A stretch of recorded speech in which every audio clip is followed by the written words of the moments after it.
Latest news के लिए subscribe करें और न्यूज अपडेट के लिए बेल आइकॉन पर क्लिक करें।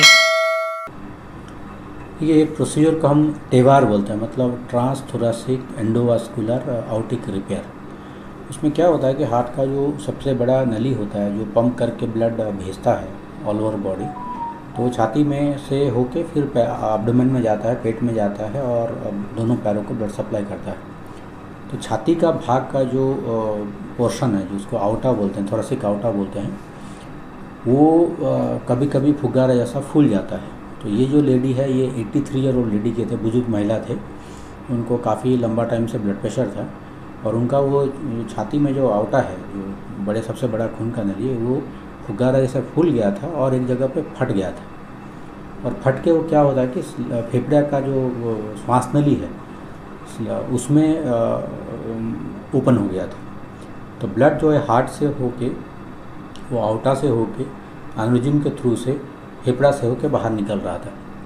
तो उसको ब्लड वोमिटिंग हुआ था, कफ में ब्लड आया था। इनिशियली उसको ब्लड वोमिटिंग करके सस्पेक्ट किया था और बाहर से भेजे थे। हमारे पास आने के बाद हम जब इन्वेस्टिगेट किए तो ये प्रॉब्लम का हमको पता चला।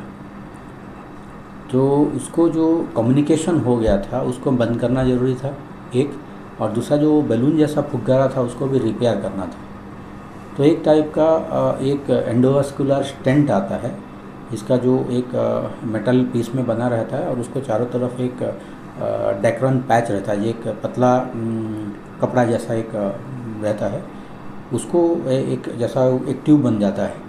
तो उसको हम जांघ से लेके उसको वो एन्युरिज्म को भी बंद किए थे और जो छेद हो गया था, कम्युनिकेशन था, उसको भी बंद किए थे। तो ये एक प्रकार का प्रोसीजर है जो काफ़ी चैलेंजिंग रहता है, डिफ़िकल्ट रहता है। किस एज ग्रुप के लिए जैसे रहता है, कितने एज से लेकर कितने तक इसे? नहीं, ये यूजुअली ओल्ड एज पेशेंट में होता है, 40-50 की उम्र के बाद ही होता है।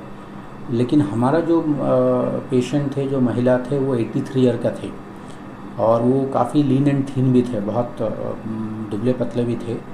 तो इसीलिए रिस्क काफ़ी ज़्यादा था। दूसरी इशू है कि चूँकि वो फेफड़ा के अंदर ब्लड जमा हो रहा था, लंग्स का कुछ पार्ट भी डैमेज हुआ था। तो ये हार्ट के साथ साथ, ट्यूब के साथ साथ लंग्स में भी कुछ डैमेज हुआ था। तो ये जो सिस्टम है वो बहुत बल्कि रहता है, उसको थोड़ा सा हार्ट के बॉडी के अंदर लेके मैनिपुलेट करना डिफ़िकल्ट रहता है। और इस टाइप का बुजुर्ग पेशेंट में, जब जैसा हमारा पेशेंट का था, उसका जो रास्ता है, जो जांघ से जो ट्यूब लेके जाते हैं, वो काफ़ी टेढ़ा मेढ़ा था और कैल्सीफाइड था। तो कैल्सीफाइड होने से, टेढ़ा मेढ़ा होने से, वो जो सिस्टम को वहाँ पहुँचाना बहुत डिफ़िकल्ट रहता है और वो उसी दौरान कॉम्प्लिकेशन होकर जान जाने का खतरा बहुत ज़्यादा रहता है। Age such 83 year is a very high risk age group, उसमें कुछ भी करते हैं और इस टाइप का प्रक्रिया में डेफिनेटली रिस्क बहुत ज़्यादा रहता है। इस तरह का जो प्रक्रिया है या जो ये त्योहार, जो ये प्रोसेस है, ये अपने यहाँ ही होता है या फिर? ये इंडिया में बहुत कम सेंटर में होते हैं। रायपुर में हाँ 2-3 जगह पे हुआ है। हमारा हॉस्पिटल, जो फर्स्ट हॉस्पिटल पहले किए थे 1 साल पहले, उसके बाद इसी हॉस्पिटल में हमारा ये तीसरा केस है। बट ये जो लेडी का जो किए थे, ये अभी तक छत्तीसगढ़ का सबसे बुजुर्गदार पेशेंट है, ऑक्टाजेरियन जिसको बोलते हैं, 83 ईयर ओल्ड पेशेंट है वो।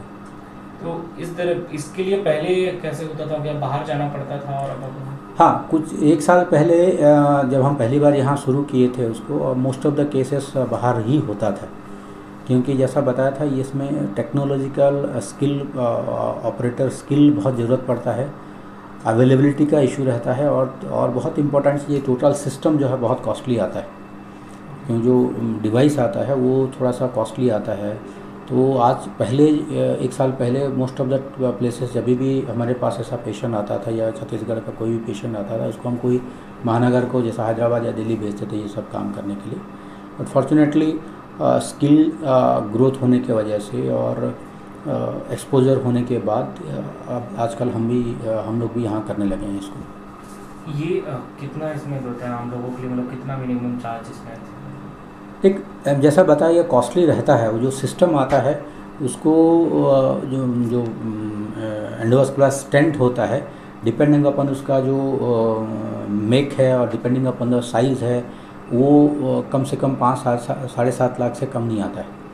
और उसके दूसरा कुछ वैरायटी का रहता है जिसको हम अफकोर्स इस पेशेंट में हम यूज़ नहीं किए हैं, और भी कॉस्टली आता है। तो cost is a major issue definitely, और उसके साथ साथ इसको सिस्टम को हैंडल करना इज़ ए मेजर इशू। तो इसीलिए बहुत कम आयात में इस टाइप का प्रोसीजर छत्तीसगढ़ में पहले होता था। किस तरह की जो ब्लड जो जमता है, ये क्या कारणों से जमता है और जिसके लिए प्रोसेस होता है? तो इसका कोई डेफिनेटिव कारण नहीं होता है इस जो एन्युरिज्म, आउटिक एन्युरिज्म का। कभी कभी कोई इन्फेक्शन की वजह से होता है, कभी कभी पैदाइशी उनका जो बनावट होता है वो प्रॉब्लमेटिक रहता है। बट कॉमनेस्ट को जो है होता है एथेरोस्क्लेरोटिक डिजीज़ की वजह से होता है। जैसा हार्ट अटैक होता है लोगों को, हार्ट का खून का नली में सिकुड़ापन आता है, इस टाइप का कोई डिजनेशन की वजह से, एथेरोस्क्लेरोसिस की वजह से इस आउटा में ये फुगारा बनने शुरू होता है। और बुजुर्ग दर में लोगों में हाई रिस्क पेशेंट में, हाइपरटेंसिव पेशेंट में ये ज़्यादा रहता है। For more news updates, do subscribe, like, share and comment. Clipper 28